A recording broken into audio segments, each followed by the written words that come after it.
আসসালামু আলাইকুম, স্বাগতম জানাচ্ছি বিবিসি নিউজ আন্তর্জাতিক সংবাদে। শুরুতেই সংবাদ শিরোনাম, এরপর বিস্তারিত।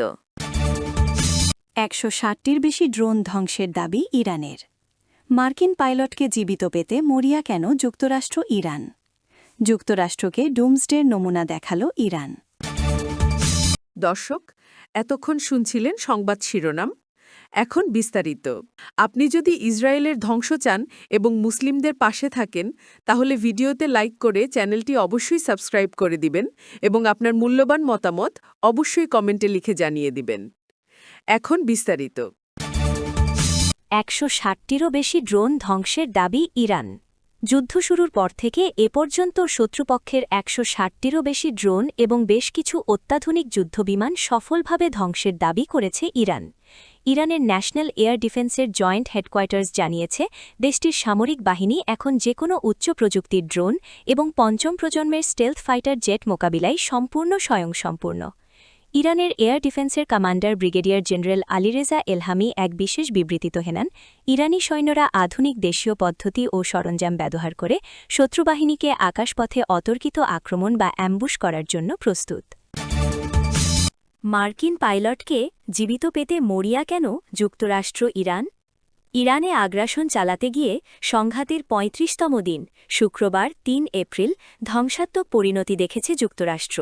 এদিন নিজ ভূমিতে একটি মার্কিন F-15 যুদ্ধবিমান ধ্বংস করেছেন ইসলামী প্রজাতন্ত্রের সেনারা। এরপর থেকে বিমানটির ২ পাইলটকে হন্যে হয়ে খুঁজছে ওয়াশিংটন ও তেহরান। শুক্রবার রাতে যুক্তরাষ্ট্র দাবি করে যে তারা এক পাইলটকে জীবিত উদ্ধার করতে সক্ষম হয়েছে। তবে এর আগেই ২ বৈমানিককে ধরতে জনপ্রতি $৬০,০০০ পুরস্কার ঘোষণা করে ইরান। সেই থেকে প্রশ্ন উঠছে যে উভয় রাষ্ট্র মার্কিন পাইলটদের জীবিত পেতে কেন এত মরিয়া। পাইলটের খোঁজে ইরানে অনুসন্ধান ও উদ্ধার অভিযান চালাচ্ছে যুক্তরাষ্ট্র। অপরদিকে তেহরানের সামরিক ও আধা সামরিক বাহিনীর সঙ্গে তন্ন করে খুঁজছে সাধারণ নাগরিকরাও। যুক্তরাষ্ট্রকে ডুমসডের নমুনা দেখালো ইরান। গণহত্যাকারী ইসরায়েল ও তাদের সহযোগী যুক্তরাষ্ট্র যৌথভাবে ইরানে আগ্রাসন শুরু করে গত ২৮ ফেব্রুয়ারি। সেই থেকে সাধ্যমতো জবাব দিয়ে যাচ্ছে ইসলামী প্রজাতন্ত্র। তেহরান থেকে ছোড়া ঝাঁকে ঝাঁকে ক্ষেপণাস্ত্র ও ড্রোনে প্রতিদিনই কেঁপে উঠছে উগ্র ইহুদিবাদী ভূখণ্ড। পাশাপাশি মধ্যপ্রাচ্যে অবস্থিত মার্কিন সামরিক ও স্বার্থসংশ্লিষ্ট বিভিন্ন স্থাপনায় সমান তালে প্রতিশোধমূলক হামলা চলছে। এতে বেশ বিবেকে পড়েছে ওয়াশিংটন ও তেল আবিব। সংঘাতের ষষ্ঠ দিন গত ৫ মার্চ পারমাণবিক সক্ষমতা সম্পন্ন মিনিটম্যান-3 LMG-3 আন্তঃমহাদেশীয় ব্যালিস্টিক ক্ষেপণাস্ত্রের ICBM-এর পরীক্ষা চালায় যুক্তরাষ্ট্র। ডুমসডে হিসেবে পরিচিত পারমাণবিক ক্ষেপণাস্ত্রটির পরীক্ষামূলক উৎক্ষেপণের পরে আলোচনায় আসে নতুন একটি শব্দ, ডুমসডে বা ধ্বংসের দিন।